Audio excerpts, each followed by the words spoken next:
As we previously saw, the Gilded Age was a time of growing social problems in America.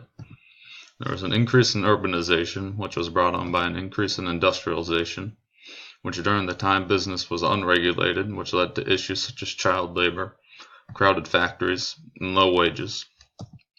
The capitalists were able to get away with this by bribing the politicians, which led to rampant corruption on the local and federal level.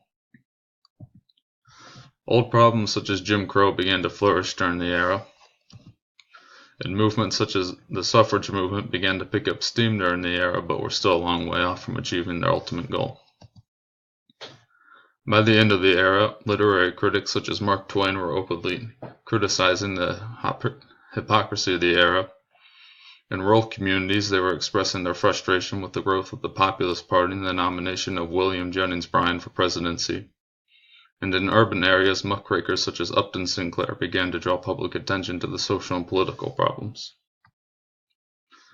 So as we'll see in this lesson, the people of the Progressive Era began to seek solutions to the old issues of the Gilded Age, but they created their fair share of issues to pass on to the next generation.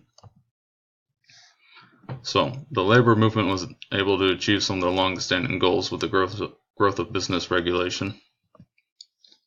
The suffrage movement achieved their ultimate goal, the passage of the 19th Amendment, but their push for social reform led to new issues such as prohibition. And the civil rights movement was finally able to unify under the NAACP, but became internally divided under the opposing leadership of Du Bois and Washington.